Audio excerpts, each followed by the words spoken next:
배경을 알아야지 이 편지가 이해가 되기 때문에. 할렐루야.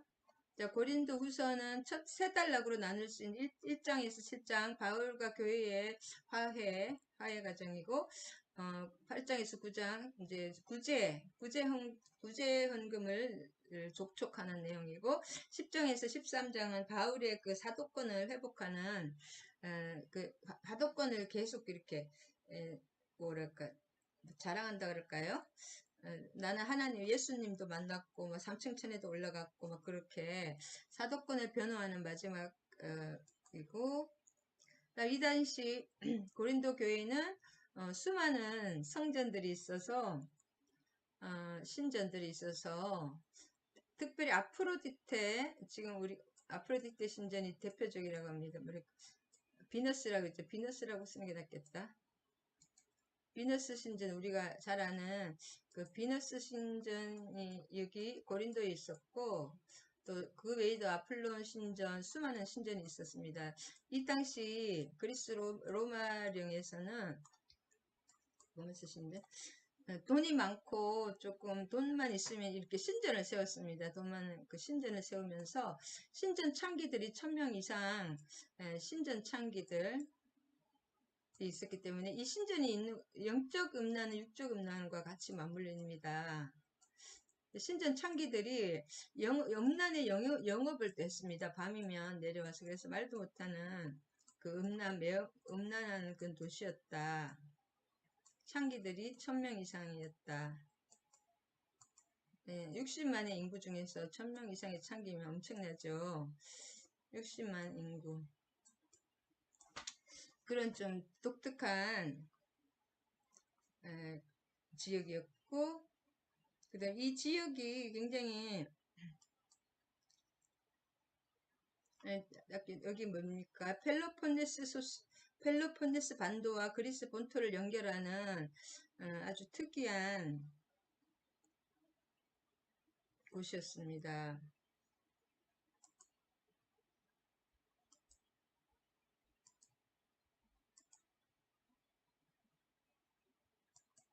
여기 크레타 문명, 미케네 문명, 트로이 세 개의 그 애개의 문명이 있는데 그 중에서도 미케네 문명에 속했는데 이 펠로폰네스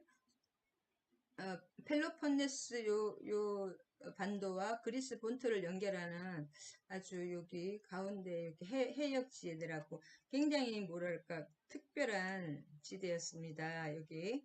그래서 여기도 괭그리아 항구와 또 왼쪽에는 레카이아 항구가 있어서 동서무역의 요충지였다. 그 다음에 사도 바울이 2차 전력 선교하실 때 1년 6개월간 2차 선교 여행의 그 전략 요충지였습니다. 그래서 그런 아주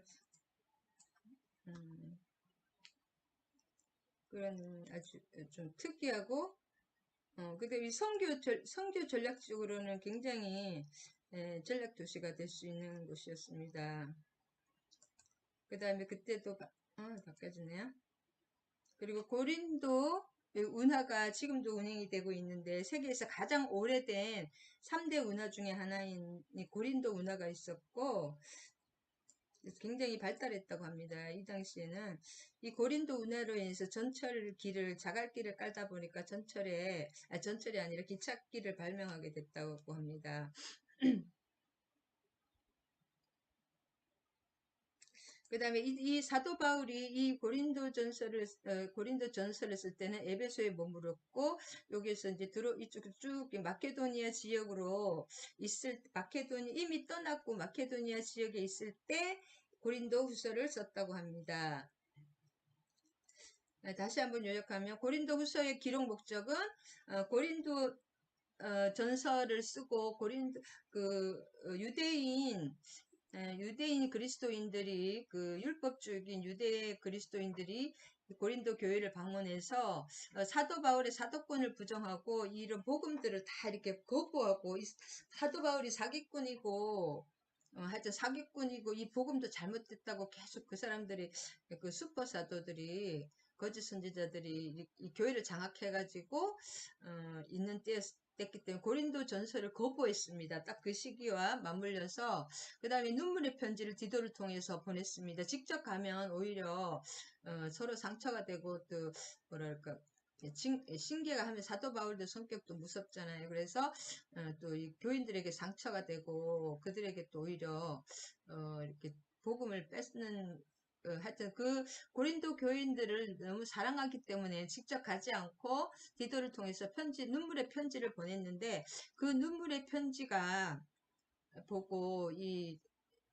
고린도 교인들이 사도 바울의 오해를 풀고 사도로서 인정하고 사도 바울의 가르침을 다 받아들이기는 저는 그 소식을 디도로부터 듣고 너무 기쁨과 안도를 전하는 것이 1장에서 7장이고 또 이렇게 예루살렘 교회 선교 모금 참여를 열심히 하라는 동료 그 다음에 끝까지 이 당시에는 또 거짓 사도들도 그 교회에 있었는지 모르겠지만은 그 사도권을 나는 이러한 사람이다 사도권을 왜냐하면 개인적인 이 사도 바울의 내가 사도다 그런 것보다도 이 고린도 교회는 사도 바울이 세운 교회였기 때문에 예수 그리스도의 복음으로 사도 바울이 친히 세운 교회였기 때문에 그 바울의 사도권이 부정이 되면 예수 그리스도의 복음이 다 무너지기 때문에 이 사도권을 끝까지 이렇게 처음부터 굉장히 많이 얘기하는 입니다. 고린도후서에는 그게 왜냐하면 이 교회가 무너지기 때문에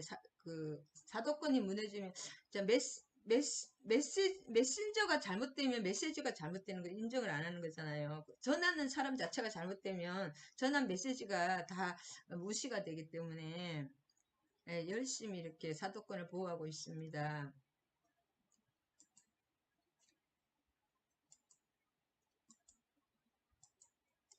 그래서 이제 2장과 오늘 3장을 나누기를 원합니다. 고린도 선제 이제 7장까지는 계속 그런 내용 교인들에게 이렇게 다시 한번 이렇게 기쁨과 안도의 그런 얘기인데 2장을 요약해 보면 그 2장을 이제 2장 1절에서 벌써 보면 이 고린도 후서를 기록하기 전에 두 번 고린도를 방문하려고 했다는 거, 처음에 가서는 고린도를 세웠잖아요. 두 번째도 가려고 했다는 것을 스스로 결심하였, 이렇게 뭐냐면, 그런 것이 알 수가 있습니다. 이따가 읽어보면, 2장을 요약해보면, 사도 바울은 사랑하는 고린도 교인들을 직접 징계할 수 없기 때문에 징계하게 되면 그 영혼이 또 이렇게 진짜 이렇게 낙심이 될 수 있고 버림을 받을 수가 있기 때문에 오히려 고린도 교인을 사랑하기 때문에 직접 가지 않고 편지로 보냈거든요. 눈물의 편지를 보냈는데 그 결과가 어떻게 됐냐. 고린도 전서는 거부가 당했기 때문에 굉장히 우리가 막 마음 아프게 기다렸달까요? 디도를. 그런데 디도가 그 고린도 교인들이 다 회개하고 바울을 받아들였다는 말을 듣고 그래서 근심 중에 나아가지 아니하기로 결심. 내가 왜 안 갔느냐? 내가 이렇게 안 가는 것이 오히려 너무 안 가는 것이 너희들에게 이익이라 그래서 안 갔다는 것입니다. 고린도 교인들이 그래서 문제가 스스로 우리가 잘못할 때 와서 막 징계하고 심판해버리면 우리는 죽을 수밖에 없잖아요. 항상 그래서 이 성경 말씀이 계속 뭐랄까 편지잖아요. 하나님의 편지. 그래서 사도 바울도 편지로 이렇게 해서 계속 이렇게 악이 달래듯이 스스로 회개할 수 있는 기회를 계속 주시는 것입니다. 하나님도 마찬가지로 이런 우리 복음서 하나님의 편지를 통해서 우리가 스스로 해결하기를 원해서 직접 와서 우리 심판하면 우리 다 죽잖아요. 내용이 똑같습니다. 그래서 고린도 교인 스스로 해결할 수 있을 때까지 계속 방문을 연기하였습니다.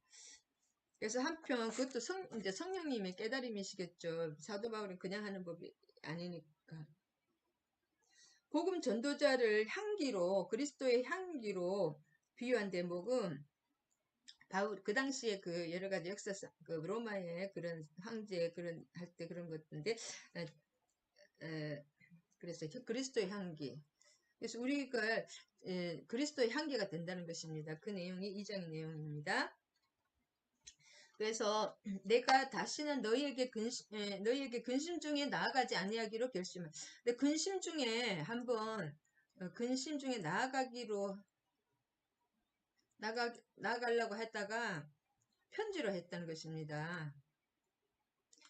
실제로 이게 에베소에 있을 때 사도 바울은 2년 이상 있으면서 에베소에서는 뭐예요? 에베소 7교회 이상을 세우고 두란노 서원에서 계속 이렇게 엄청나게 제일 큰 사역을 에베소에서 했고, 앞치마와 손수건만 갖다 대도 병자들이 다 죽은 자가 살아나고 일어서는 그런 엄청난 그 사역이 있었기 때문에 그렇게 또 기적이 일어나기까지는 얼마나 또 고난이 또 이렇게 뭐랄까 저항 세력이 많겠습니까? 그 중에 고린도 전서를 쓴 거거든요. 이렇게 편안한 상태에서 쓴 것이 아니라. 그런데 딱 고린도 전서를 지금 에베소에서는 죽은 사람이 손수건만 갖다 대도 앞치마만 갖다 대도 낫고 그런 성령의 기적이 엄청나게 일어나는데 막상 이 고린도에서는 추천서를 요구하는 거예요. 추천서. 그래서 지금 3장에 추천서가 나오거든요. 그러니까 뭔가 의심을 하고 바울을 사도권을 거부하고 바울이 사기꾼이고 뭔가 잘못됐다고 계속 그렇게 말하는 사람들이 있었다는 거예요. 그래 첫 방문 이제 맨 처음에 이제 이 고린도 교회를 1년 6개월간 세운 이후에 다시 이거를 썼거든요. 고린도 전서를 이 사람들이 거부했기 때문에 고린도 교인들이 그 눈물의 편지, 근심의 편지를 쓰고 기다리는 중에 그들이 그 눈물의 편지를 이렇게 받아들이고 회개했고 사도 바울을 사도권을 인정한다는 그 소식을 디도로부터 듣고 너무 반가워서 다시 쓰는 것이 고린도 후서입니다. 그래서 이 서신 이전에 두 번째 방문할 때 두 번째 그 편지에서는 고린도의 악행을 심하게 책망했는데 책망을 다시 또 고린도전서에도 했기 때문에 바울이 다시금 고린도 교회를 또 책망하기 위해서 근심 중에 또 막 방문하게 돼. 이게 잘못되고 저것 잘못되고 막 그렇게 하면 엄청나게 또 그 사람들도 이 사도들이 그렇게 할 때는 이게 이게 본인도 보통 적이 아니잖아요. 사도들이 한번 얘기하면 그대로 이루어지기 때문에 이렇게 서로가 너무 사랑하기 때문에 편지로 그냥 이렇게 자기들이 회개할 때까지 기다렸는데 그들이 회개했다는 것입니다. 그 다음에 내가 너희를 근심하게 한다면 내가 근심하게 한 자밖에 나를 기쁘게 할 자가 누구냐. 나를 기쁘게 한 사람은 여러 분밖에 없다는 것입니다. 결국 이게 원어가 조금 이 마음이 어려운데 여러분의 마음을 아프게 한다면, 왜냐 고린도 교회에서 문제가 생기고 이 사람들이 또 여러 가지 거부를 했지만은 사도 바울이 자기 진짜 가장 애지중지 키우는 교회잖아요. 자기가 복음으로 심은 교회고 세운 교회이기 때문에 지금 뭐가 잘못되면 자기가 더 아프고 이 교회가 잘 되면 기쁘면 자기가 기쁘고 한 마음이라는 것입니다. 사랑한다는 것입니다. 원래 계획대로 진짜 이렇게 한번 계획대로 고린도를 방문하여 성도들의 잘못을 엄단하게 한다면 오히려 그 고린도 그 교인들이 큰 근심 요소가 되잖아요. 교회에서 한번 이렇게 나가면은 진짜 버림받 사회에서 다 퇴출되는 거잖아요. 그렇기 때문에 교회에서 누가 옆에 있는 성도가 잘못되면 얼마나 낙심이 됩니까? 그래서 계획을 변경해서 회개할 시간을 준다는 거죠. 편지만 쓰고. 그래서 내가 이같이 쓴 것은 내가 갈 때에 마땅히 나를 기쁘게 할 자로부터 근심을 얻을까 염려하며 또 너희 모두에 대한 나의 기쁨이 너희 모두의 기쁨인 줄 확신함이라. 그래서 실제로 가서 막 이렇게 징계하고 막 이렇게 뭐라고 이렇게 엄단하려고 실제로 문제를 해결하고 가려고 했더니 차라리 편지를 쓰는 게 낫겠다. 눈물의 편지를 썼는데 그 말입니다. 시간적 여유를 주고. 그래서 이 편지를 여기가 쓴 것은이라고 말하는 것은 에그랍사라 이제 과거에 썼던 것입니다. 과거에 그러니까 눈물의 편지를 말하는 거죠. 디도를 통해서 이 편지는 지금 남아있지 않다고 했습니다. 디도를 통해서 진짜 근심과 눈물의 편지 그렇게 AD 60년, 56년에 봄에 보낸 것으로 여겨집니다. 그 편지는 없지만 그 얘기입니다. 쓴 것은 이미 그 눈물의 편지는 이거 과거형이기 때문에 이미 썼다는 거죠. 지금 쓰고 있는 것이 아니라. 그 다음에 3절에 2장 3절에 무슨 내용이냐면 내가 이같이 쓴 것은 내려갈 때 마땅히 나를 기쁘게 할 자로부터 도리어 근심을 얻을까 염려. 이 성도 자체가 사도 바울이 기쁨이잖아요. 근데 그게 이렇게 근심이 되잖아요. 자꾸 이렇게 징계하고 엄단을 하게 되면. 그래서 사랑하기 때문에 안 갔다 이것입니다. 결국은. 그러나 지금은 관계가 굉장히 열악합니다. 이 거짓 사도들이 유대교 그 선지자랄까, 유대교, 기독교인들이 지금 좀 이렇게 장악을 하고 있기 때문에, 가슴이 굉장히 아프다는 것입니다. 이게 감정상의 문제가 아니라 교회가 이렇게 잘못되느냐 잘 되느냐 그 문제이기 때문에, 하나님이 교회가 없어지는 그것 때문에 굉장히 심각한 것입니다.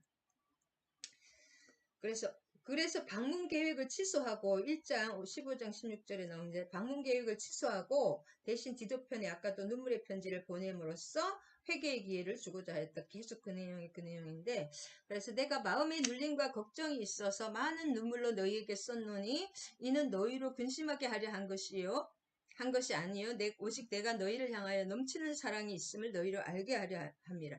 그래서 그 내용이 뭐냐면 고린도 전서를 쓰고 그거를 거부당한 것입니다. 그래서 고린도 교인들부터 그래서 눈물의 편지를 쓰게 된 이유와 그때의 바울의 심정이 어떠했는지를 보여주는 것입니다. 자기가 그렇게 세운 교회가 갑자기 자기의 사도권을 거부하고 사도 바울이 가짜고 거짓이고 사기꾼이었다. 그렇게 가난하고 뭐 얼굴도 이렇게 있잖아요. 몸도 아픈 사람이 무슨 사도냐. 그러면서 이제 사도권을 추천서를 가져오라는 것입니다. 그리고 유대인 기독교인들은 추천서를 가져왔어요. 추천서를. 그러니까 그게 스펙이 굉장히 좋은 거예요. 스펙을 가져오라 이거예요. 그 사람들이 시켰거든요. 그래서 고린도 교회에 들어온 그 사람들이 사도 바울의 대적자들이 있었고 이들에게 지금 그 고린도 교회 고인들이 일부가 다 동조가 됐다는 것입니다. 유대교 기독교인들에게 율법주의들에게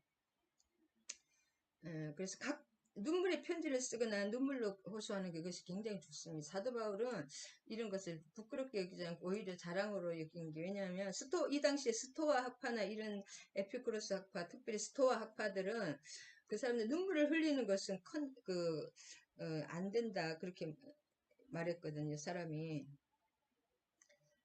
근데 이제 바울은 눈물을 흘리 자식의 부모의 마음이 있잖아요. 그렇게 어린 자식이 잘못될 때 부모의 마음이기 때문에 문제 아들을 더 사랑하는 사도 바울의 사랑이 부모의 마음입니다. 영적 부모.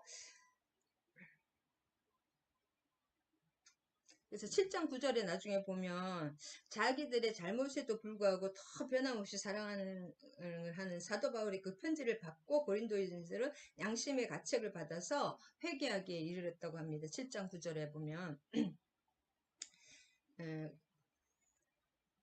그 다음에 5절에서 7절까지는 누가 바울을 대적해서 누가 문제를 일으키는가 7절이 나오는데 그가 한 일은 무엇이었는가? 어떻게 사도 바울을 대적하고 사도 바울을 실제로 대적한 사람이 누군가 그에 나오면 근심하게 한 자가 있었을지라. 그러니까 그렇게 많은 사람이 아니라 몇 명 하시는 한 명 내지는 몇 명이 있을 것이라고 합니다. 한 자가라고 있었을지라도 나를 근심하게 한 것이 아니요 너희 모두를 근심케 한 것이니 이 어느 정도로 하면 내가 너무 지나치게 말하지 아니함이라. 이러한 사람은 많은 사람에게 벌받는 것이 마땅하도다. 그런즉 너희는 차라리 그를 용서하고 위로할 것이니 그가 너무 많은 근심에 잠길까 두려워함이라. 그러니까 그 사람이 자기도 잘못이니까 이렇게 사도 바울을 사기꾼이라고 자기도 잘못 알고 문제를 일으키겠지 했지만 실제로 무슨 말이냐면 너무 많은 근심에 잠겨가지고 그의 영혼이 끝내 구원에서 멀어지는 것을 막기 위해서 용서하라고 한 거예요. 사도 바울이 워낙 크니까 또 그 얘기입니다. 13절에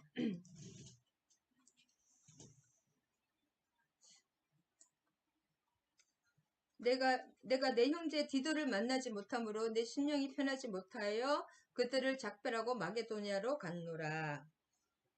심령이 편하지 않는 이유가 뭐냐면 두 가지입니다. 사도 바울이 앞에도 얘기했지만 사도 바울이 얼마나 지금 에베소에서도 어마어마한 일을 하고 마게도냐도 계속 자기 지금 3차 마지막 이제 3차가 마지막이라는 걸 알거든요. 이제 4차로 가면은 로마로 가서 죽는다. 다시는 못 온다. 그러니까 사도 바울이 1차, 2차, 3차 전도 여행을 한 것은 계속 2차는 1차에 세운 교회들을 세우기 위해서 갖고 조금씩 더 넓혀졌고, 또 3차는 2차까지 세운 교회들을 계속 세우면서 조금씩 확장해 갔기 때문에 그랬는데, 이제 가면 다시 못 온다는 것을 알기 때문에 굉장히 또 지금 좀 심령이 편하지 않았다. 그 이유는 첫 번째 고린도 교회에 대한 불안입니다. 그래서 바울이 실제 고린도 그 편지를 쓰고 더 심령에 슬픔만 안겨 자기 그걸 문제를 해결해 주기 위해서 고린도 전서를 썼는데 더 이렇게 거부하고 사도 바울이 거짓 사도로 사기꾼으로 몰렸기 때문에 슬픔이 왔고 그래서 두 번째 방문을 취소하고 직접 가면 또 이렇게 부딪히고 문제가 생길 것 같아서 디도편에 눈물의 편지를 보냈는데 결과가 굉장히 아직 안 왔기 때문에 그 고린도 전서가 이 사람들이 거부했기 때문에 이번 편지까지 거부하면 진짜 힘든 상황이잖아요. 끝까지 회개하지 않으면. 그래서 결과가 굉장히 불안하기 때문에 지금 그 눈물의 편지를 보낸 다음에 불안한 마음으로 그래서 내 심령이 편하지 않잖아요. 첫 번째 크게 거부당했는데 두 번째 눈물의 편지 이것까지 거부하면 안 되니까 지금 그 불안한 마음으로 기다리고 있다는 것입니다. 그리고 디도의 도착이 계속 도착이 지연되는 것이 뭐냐면 디도가 그 편지만 가져가는 것이 아니라 그 헌금을 가지고 다니기 때문에 교회 헌금을 지금 예루살렘 들고 다니기 때문에 중간에 도둑들이라든지 산적들도 많기 때문에 신변의 불상사가 발생할 수 있을까봐 굉장히 염려가 되는 것입니다. 사도 바울은 디도에게 그 돈이 있기 때문에 또 무슨 일이 신변의 불상사가 그래서 편지와 현금을 다 모금해가지고 수행하는 것이 디도의 일이었기 때문에 강도의 위협을 처할 수 있기 때문에 또 마음의 심령이 편하지 못하다는 것이죠. 지금 디도가 늦어지니까 편지 자체도 결과도 불안하고 디도가 늦어지니까 혹시 강도라도 만날까봐 그것도 약간 마음이 심령이 편하지 않았다. 그래서 더 이상 드로아에 머물 수가 없었고 마케도니아로 이만 떠나갑니다. 왜냐하면 디도가 마케도니아 쪽으로 있기 때문에 2장 14절은 무슨 내용이냐면 우리를 그리스도 예수 안에서 그리스도 안에서 이기게 하시고 우리로 말미암아 각처에서 그리스도를 아는 냄새를 나타내시는 하나님께 감사하노라. 이 내용이면 이기게 하시고는 뭐냐면 드리암 비유라고 해서 이긴다는 이 원어의 무슨 뜻이냐면 이 당시에는 로마 시대잖아요. 로마의 황제나 장군들이 전쟁터에서 사로잡은 포로들을 이제 결박하여 끌고 오는 것입니다. 그럴 때 군중들이 개선 행진을 막 그렇게 하면서 그런 그 하얀 흰말 백마를 타고 오잖아요. 승리했을 때. 그럴 때 그 군중들이 막 광장에서 개선 행진을 하면서 그 이긴 그런 것을 그것이 이기게 하시고 그 뜻입니다. 그래서 포로들을 결박하여서 막 끌고 오면서 그 황제나 장군이 이렇게 그 개선 행진하는 거 그게 이긴다 이 뜻입니다. 언어에. 그래서 그리스도의 개선 행진에 예수 그리스도의 개선 행진에 우리를 끼워 주신다 그런 뜻입니다. 이기게 하시고 이 말은 찬양에도 그런 찬양 있잖아요. 주의 군사 깃발 들고 나간다는 거. 우리는 구원받는 자들에게나 망하는 자들에게나 하나님 앞에서 그리스도의 향기는 뭐냐면 유오디아라는 원어는 유오디아인데 희생제사를 드릴 때 사용된다고 합니다. 그래서 사도 바울의 복음 전파하는 그 삶 자체가 로마서 12장 1절과 같이 하나님을 기쁘시게 하기 위한 그 삶 자체가 이렇게 희생 제사와 같다는 것입니다. 희생 제사에는 반드시 향기가 사용되기 때문에 이 사도 바울의 삶 자체, 우리가 진짜 하나님 앞에 예배드리는 삶, 이렇게 예배 희생 제사가 아니라 지금 예배의 삶을 살 때 그 향기가 올라가잖아요. 그 향기라는 것입니다. 그게 그냥 이렇게 냄새만 맡는 삶의 예배의 삶, 제사의 삶이 될 때 우리 그 향기가 올라간다고 합니다. 예배나 제사에는 향기가 쓰였기 때문에. 그 다음에 16절에 이 사람에게는 사망으로부터 사망에 이르는 냄새요, 저 사람에게는 생명으로부터 생명에 이르는 냄새라. 누가 이 일을 감당하리요? 이 말씀, 바울에 의해서 선포되는 말씀입니다. 하나의 설교가 두 가지 효과를 나타납니다. 이 향기가 전해질 때, 복음이 전해질 때, 바울의 설교가, 바울의 선포가 전해질 때, 복음의 선포가 두 가지 효과를 낸다. 어떤 사람에게는 죽음의 악취가 됩니다. 이 향기가 죽음의 악취. 사도 바울이 또 삶으로 항상 복음 전하는 그 자체가 죽음의 그 향기가, 제사로 인한 그 향기가 죽음의 악취가 되는 사람이 있고, 어떤 사람에게는 생명의 향기가 되는 것입니다. 그래서 똑같은 이 복음과 그 사도 바울의 그 복음의 말씀, 생명의 말씀을 들을 때 어떤 사람에게는 악취가 도저히 못 맞는 악취가 되고, 어떤 사람에게는 향기가 되는 거예요. 이 악취가 되는 사람은 죽음의 악취가 되는 것이고, 이 사람은 죽음을 향해서 가는 것이고, 생명의 향기가 되는 사람은 생명으로, 영생으로 가는 것입니다. 이 사람은 영벌로, 이 사람은 천국으로 가는 거고 지옥으로 가는 것입니다. 하나의 그 실제가 성과 악, 생명과 죽음과 같이 두 가지 효력이 발생하는 그런 것을 유대인들이 많이 사용했다고 합니다.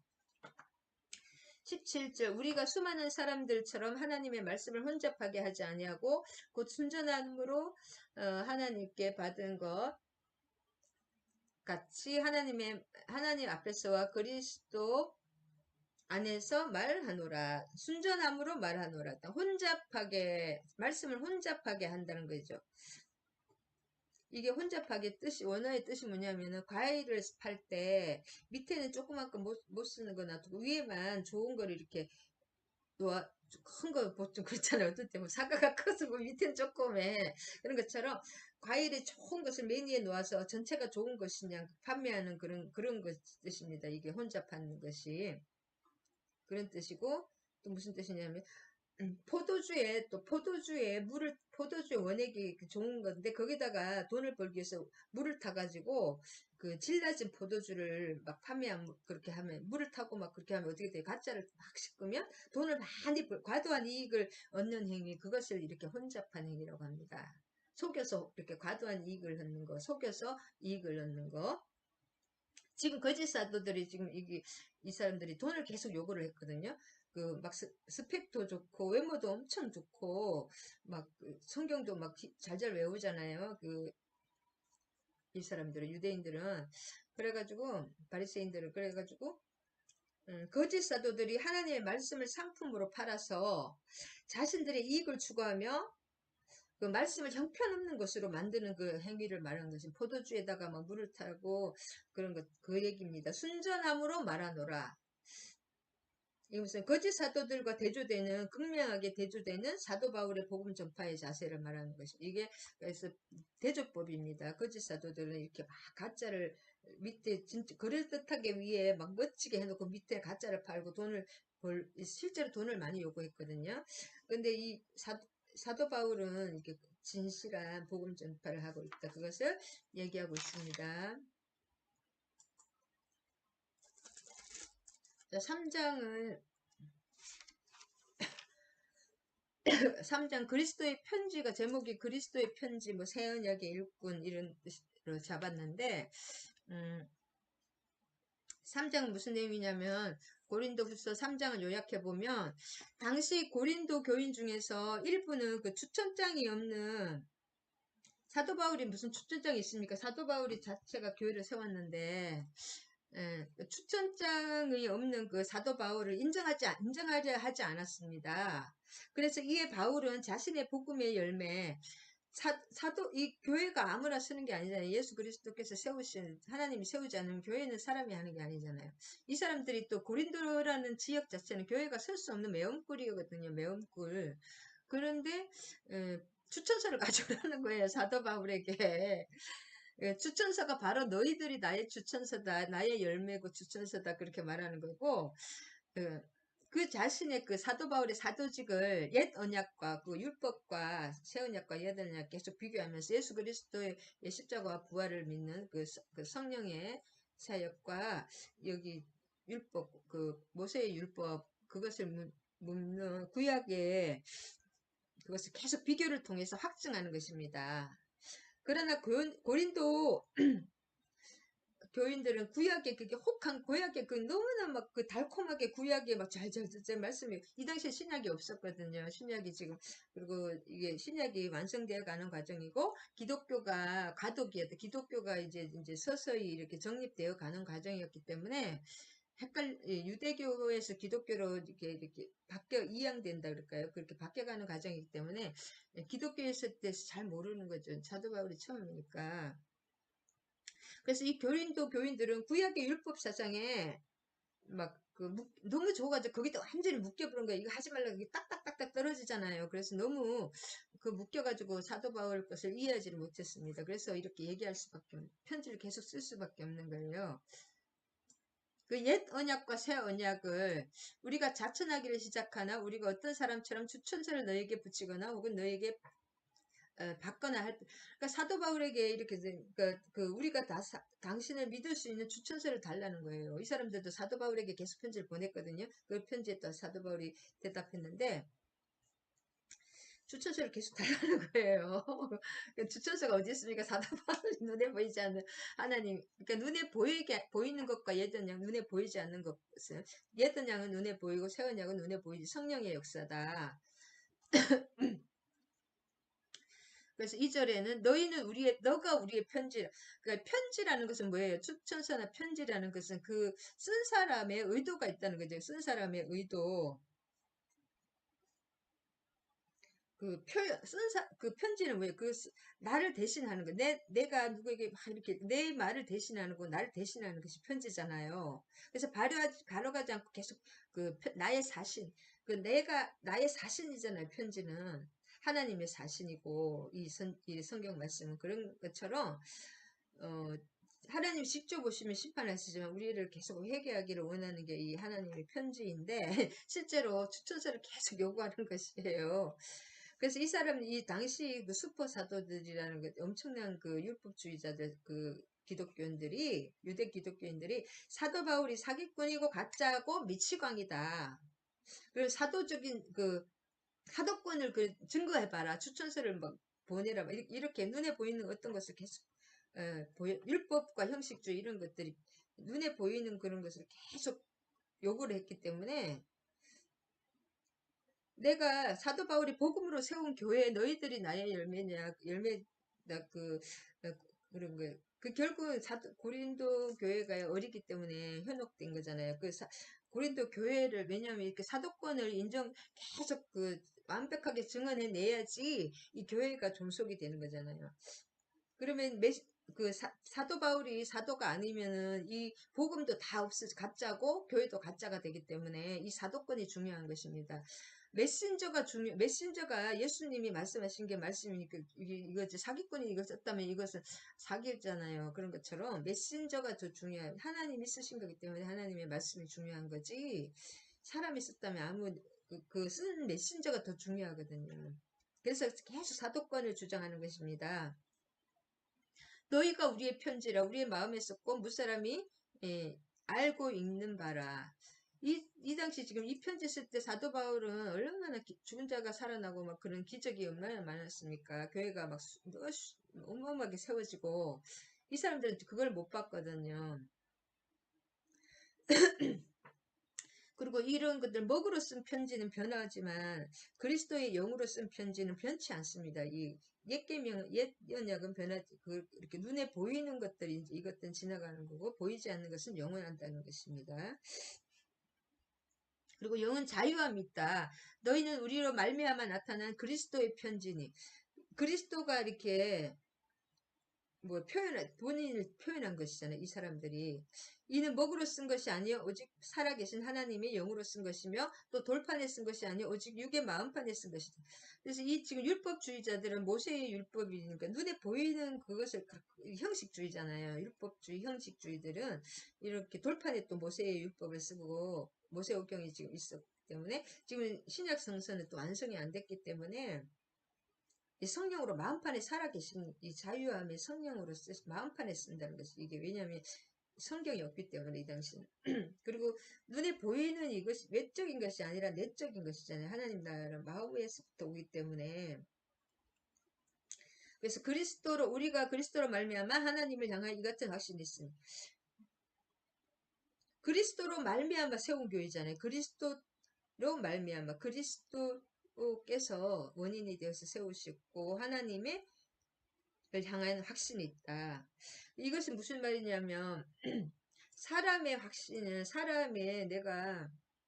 만약에 사도 바울이 자기가 직접 세운 것이면 이것은 믿을 수 없고 확신할 수 있고 이 믿음이 나에게 있으면 복음이 나에게 있으면 반드시 흔들립니다. 사람은 변하고 이게 뭐예요? 불완전하고 계속 변하는 때문에 믿을 수가 없지만은 이 그리스도가 하나님이 세우신 것은 흔들리지 않습니다. 그래서 중요합니다. 이 그리스도의 확신. 그래서 우리는 십자가의 사랑을 전하는 그리스도의 편지가 되어야 한다고 합니다. 그래서 D.L. 무디 그 평신도로서 전도를 한 그 D.L. 무디께서 말씀하신 것은 성경을 읽고 회개하고 예수님을 믿고 회심하는 사람은 100명 중에 100분의 1밖에 안 되고 사람을 보고 믿는 사람이 99명이라고 합니다. 100명 중에 99명은 그 사람이 전도해서 그 사람을 보고 믿는 사람이라 99%는 이제 1%만 성경을 가지고 이렇게 믿는 것이기 때문에 그래서 사람이 편지라는 것입니다. 그리스도의 편지. 그래서 우리가 복음을 전하기 위해서 우리의 삶이 편지가 되어야 됩니다. 하나님을 나타내는.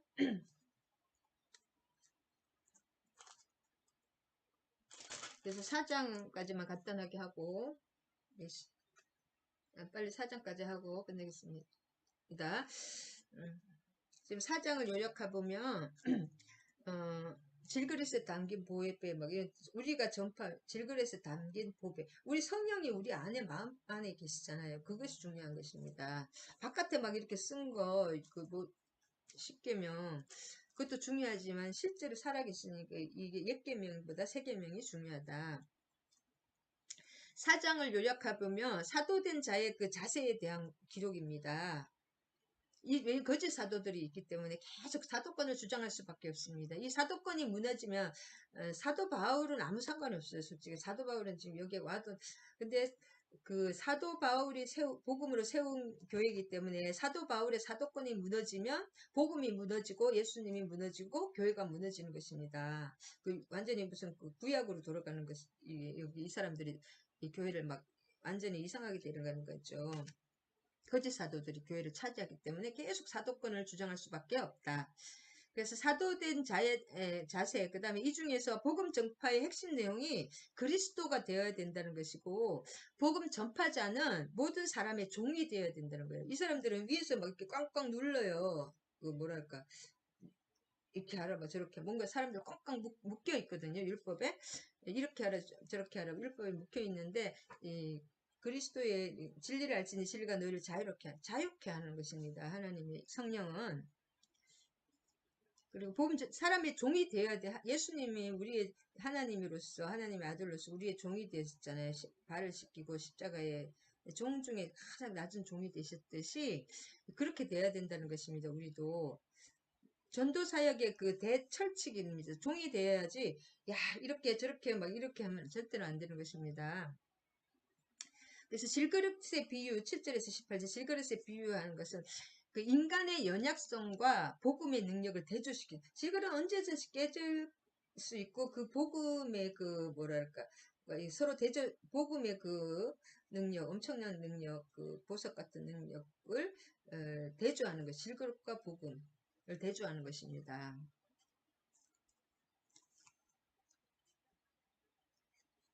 그래서 그러므로 우리가 이 직분을 받아 긍휼하심을 입은 대로 낙심하지 아니하는 하나님의 위로 1장은 뭐냐면 하나님의 위로 있잖아요. 2장에는 눈물의 편지, 그 다음에 눈물의 편지를 받았다는 것이 진짜 너무 기쁜 그 말. 3장에는 그 편지가 너희들이라는 것이에요. 그 실제로 막 그 돌판에서 모세의 이 돌판 그게 아니라 눈에 보이는 것이 아니라 그 사람이 너희들이 그 편지라는 것은 뭐예요? 대신 그 사람을 대신하고 그 사람을 표현하는 것이잖아요. 그 사람의 마음을 표현하는 것이.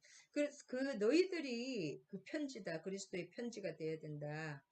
그 사장에서는 이제 유대인이 추천장을 3장에서 계속 추천장을 요구한 거예요. 고린도인들이 얼마나 좀 어리석습니까?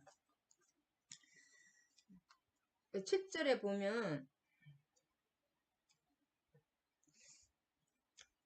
10분에는 낙심하지, 긍휼하심을 긍휼하심을 우리를 얼마나 긍휼하시게 여겼습니까? 그래서 낙심하지 아니하고, 왜냐하면 하나님께 그리스도께 직분을 받았기 때문에, 사도의 직분을 받았기 때문에 낙심하지. 그리고 거절도 당하고 진짜 돌로 치임도 당하고 막 그렇게 자기 배신을 당했잖아요. 사도 바울도. 그렇지만 낙심치 않는다. 왜냐하면 그리스도께서 하시기 때문에 내가 내 일로, 사람의 일로 하면 언제든지 낙심할 수 있고 또 언제든지 포기할 수 있지만 하나님께서 하시기 때문에 하나님의 주권, 그리스도의 주권, 예수님의 주권적으로 하시기 때문에 낙심치 않을 수 있다는 것입니다. 우리의 삶도 마찬가지고.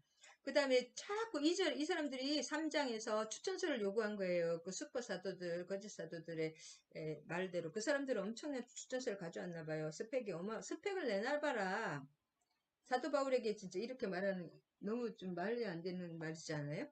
자기가 세운 교회를 세울 수 없는 곳에 죽을 고비를 몇 번 넘기고 막 그렇게 교회를 생명을 줬는데 오히려 네가 사도면 증거를 가져와 봐라. 계속 그렇게 말하는 거 좀 약간 아이러니지만 그 추천서 여기 있다 이거예요. 3절에 만일 우리의 복음이 가르쳐 망하는 자들에게 가리워진 것이라. 2절에 스스로 추천하는 거예요. 내가 추천장이다. 사도 바울이 그렇게 말하는 것입니다.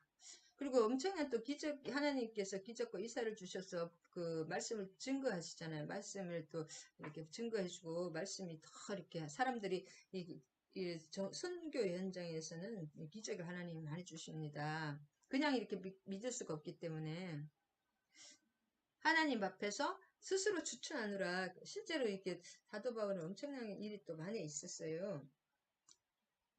내 삶을 가지고 사도 바울에는 많은 진짜 기적이 일어나고 죽은 사람도 많이 살리고 병들이 다 많이 치유되고 있고 각 사람의 양심에 성령께서 스스로 또 압니다. 감동으로 이렇게 내가 추천서야 막 그렇게 말씀하시는 것입니다. 사도 바울이. 그 다음에 7절에 보면은 우리가 이 보배를 질그릇에 가졌으니 심히 큰 능력은 하나님께 있고 우리에게 있지 아니함을 알게 하려 함이라. 이게 무슨 말이냐? 우리가 질그릇이라는 것입니다. 대조법. 너무 진짜 천하고 별 볼 일 없는 질그릇에 그 엄청난 하나님이 담겨있다는 것입니다. 복음이. 바울은 그 사람의 연약함과 무가치함을 나타내기 위해서 우리 신자들 질그릇에 비유하고, 사람이 질그릇보다 못하다, 막 그런 뜻보다는 복음이 너무 소중하기 때문에 이제 대조법을 나타내는 것입니다. 보배에, 다이아몬드 덩어리, 우리가 참 비싼 그 덩어리를 이제 질그릇에 담으면 좀 안 어울리잖아요. 그렇게, 그 뜻입니다. 그 다음에 오늘 짧게 하면 16절에서 18절까지는 그러므로 우리가 낙심하지 아니하는 우리의 겉사람은 낡아지나 우리의 속사람은 날로 새로워집니다. 자, 옛 언약은 뭐예요? 이 글로 쓴 것은 계속 낡아집니다. 먹으로 쓴 것은 변하고 낡아지고 나중에 진짜 안 보여요. 아니면 다시 써야 되고 하는데 그리스도의 영으로 쓴 것은 영원히 변치 않고 날로 더 이렇게 살아계시니까 더 새로워집니다. 그래서 겉사람은 후패하나 이게 낡아지나 그 뭐냐면 계속되는 환란으로 인해서 고린도 사도 바울의 신체는 진짜 더 약해지고 쇠하여 갔습니다. 얼마나 힘듭니까? 그리고 배 타고 얼마나 그 거리가 어마어마하게 하잖아요. 돌 맞고 뭐 맞고 하여튼 그 막 무슨 동족에 막 온갖 그 시련이 다 들어오는데 시련이 음, 그러나 사도 바울은 점점 고통과 고난 것도 실제적으로 가시가 있었죠. 신체는 약해지고 나이가 들면 또 세지는데 그러나 그의 속에서 그리스도의 부활의 생명은 날마다 넘치고 있었습니다. 그리고 바울은 자신이 겪는 환란이 가벼운 짐으로 여겼어. 가벼운 짐으로. 실제로 사도 바울은 그 가시를 가지고 있었지만 죽은 자를 많이 살렸거든요. 사도 바울이 냉인데 예수님하고 똑같이 눈 뜨게 하고 베드로하고 똑같은 일을 많이 했습니다. 안진뱅이가 일어나고 손수건만 갖다 대면 병이 낫고 죽은 자가 살아나는 그런 기적이 일어났잖아요.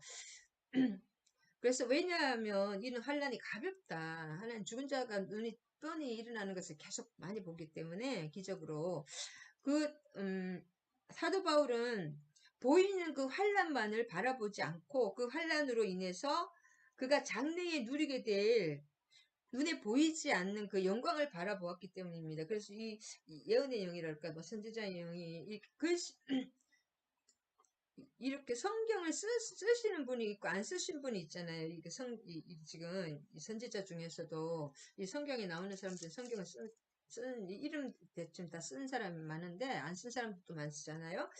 이 성경을 쓸 정도는 예언의 영 중에서도 가장 그 선지자 최고의 영이 이 말씀은 살아있는 하나님의 말씀, 예언의 말씀이라고 하거든요. 예언의 말씀, 하나님의 말씀이란 뜻이에요. 반드시 이루어지는 거, 적고 이루어지고 있고 좀 이루어질 것인데, 그것이 가장 그 최고의 예언의 영이라고 합니다. 사도 바울과 모세는 다른 분들도 이제 대표적인 그 최고의 예언의 영을 가지고 있잖아요. 성령이 강력하게 우리의 속사람은 날로 새로워진다. 무슨 말을 하려고 했더니 까먹었네? 그 신체는 약해지고 계속 쇠하여 가는 것을 알고 있지만, 우리는 육체는 작지만 이 영은 어마어마하게 점점 더, 뭘까, 성령이 사로잡힌달까. 성령이 나를 장악하고, 그 하나님의 영생이 나를 장악하고, 그렇기 때문에, 그 환란이 이제 작아지는 거지. 더 크신 하나님이 나에게 더 이렇게 나를 장악하고, 나를 이렇게 주장하시고 나의 것은 점점 작아지기 때문에 그 환란이 아니고 장차 누리게 될 그 영광이 이미 다 보이는 거야. 나는 그 뭐예요? 상을 보고 앞에 있는 상을 보고 뛰어간다. 그것을 다 아는 것입니다. 영으로. 사도 바울 정도 되면 최고의 그 예언의 영을 가졌기 때문에 말씀을 쓰고 그것은 성령이 하시는 거죠. 결국 사람이 하는 건 아니지만 그렇게 강력한 역사가 있는 사람이 이 천국에 계속 성경에도 천상의 회의도 중간중간에 보여주잖아요. 사도 바울도 3층까지 갔다 오신 분이기 때문에 이 천상의 영의 것은 시공을 초월해서 영이 열리면은 바로 옆에 있는 것이 보입니다. 예를 들면 아람 군대들이 자기들이 막 작전 짜는 거 이스라엘을 어떻게 북이스라엘을 어떻게 치자 막 그렇게 한 걸 다 알고 다 방어를 했잖아. 엘리야와 엘리사가. 왜냐하면 영이 열리면 하나님이 성령이 보여주십니다. 성경의 곳곳에 이사야라든지 에스겔이라든지 사도 요한이라든지 또 베드로도 그렇고 중간중간에 성령이 열려서 하늘 천상회의에 올라간 사람 한두 명이 아니잖아요. 하나님의 시공을 시공을 제약을 받기 때문에 영이 열리면은 진짜 하루가 천년 같고 또 그런 일이 일어납니다. 그래서 기도하면 기적은 보장된다. 할렐루야. 하늘의 기적이 보장되는 것이 기도입니다. 꾸준한 기도. 환란으로 지금 이 환란이 현재의 환란이 장차 있을 영광과 좋게 비교할 수 없노라. 지금 그냥 최소한 우리가 뭔가 요만한 것도 심어야지. 나중에 요만한 파를라도 심어야지. 이만한 뭐야, 겨자씨를, 작은 겨자씨를 심어야지 겨자씨 나무가 숲이 되듯이 이 작은 이런 환란과 이것이 결국 복입니다. 주님 안에서 고난은 축복이다. 영광은 하나님의 임재잖아요. 임재 안으로 하늘나라로 들어가는 영광으로 가는 뭐랄까, 반드시 길이다. 할렐루야. 그것을 바라본 것입니다. 아멘. 여기까지 하겠습니다. 할렐루야. 주님 감사합니다. 또 우리 사도 바울을 통해서 고린도 2장, 3장, 4장을 살펴보았습니다. 사도 바울이 에베소와 마게도니아의 그 큰 아버지 주님의 그 구원의 사역, 복음의 엄청난 사역을 하며 교회를 세우며 많은 성도들을 세우는 과정에서도 또 고린도 교회를 이렇게 또 다시 넘어지려고 또 불완전한 그 어린 교회를 세우시는 거짓 선지자, 거짓 사도들의 그 계계로 율법주의 형식주의 자칭 슈퍼 사도들로 인해서 사기꾼이라고 몰리고 가짜라고 미치광이라고까지 몰렸지만 눈물의 편지와 성령의 기도를 통해서 하나님의 그리스도의 사역을 통해서 고린도 교회를 다시 세워내고 회개하게 하고 하나님의 교회로 이렇게 우뚝 서게 하고 계시는 그 고린도 사도 바울의 편지를 읽고 있습니다. 우리도 그리스도의 향기가 되고 그리스도의 편지가 되어서 우리 사람은 예수 믿는 그 사람을 보고 믿는 사람이 99%라고 하오니 우리가 그리스도의 향기와 그리스도의 편지가 되어서 많은 영혼들, 특별히 내 주변에 있는 영혼들을 에게 생명을 주고 예수님의 지체로 하나님의 자녀로 세워내는 길에 우리가 거룩한 통로가 되고 축복의 그 통로가 되어 생명의 통로가 되기를 간절히 기원합니다. 아버지, 우리가 그래서 수시로 기도와 말씀으로 하나님의 뜻을 알고 기도의 삶과 말씀과 기도의 삶을 사는 저와 우리 지체들이 되어서 하늘나라를 이 땅에 우뚝우뚝 하나님의 뜻을 이루어 드려서 영광 드리는 귀한 지체들이 되고 하늘나라의 사역자들이 그리스도의 귀한 사역자들과 편지들이 되기를 간절히 기원하며 예수 그리스도의 이름으로 감사드리며 기도드립니다. 아멘 아멘. 주기도문과 축도하심을 예배 마치겠습니다. 하늘에 계시는 우리 아버지의 이름이 거룩히 여김을 받으시오며 나라가 임하시오며 뜻이 하늘에서 이루어진 것 같이 땅에서도 이루어지이다. 오늘 우리에게 일용할 양식을 주시옵고 우리가 우리에게 죄 지은 자를 사하여 준 것 같이 우리 죄를 사하여 주시옵고 우리를 시험에 들게 하지 마시옵고 다만 악에서 구하시옵소서. 나라와 권세와 영광이 아버지께 영원히 있사옵나이다. 아멘. 축도하시겠습니다. 이제는 우리 주 예수 그리스도의 한량한 은혜와 하나님 아버지의 극진하신 사랑과 성령님 내주 감화감동 교통하심이 함께하신 우리 지체들과 그들의 가정과 자녀와 부모 위에 또 정소인 목사 위에 이 나라 이민족 위에 이제로부터 영원히 함께하실 것을 축원하옵나이다. 아멘 아멘. 사랑하고 축복합니다. 아멘. 그리스도의 편지가 되시기 바랍니다.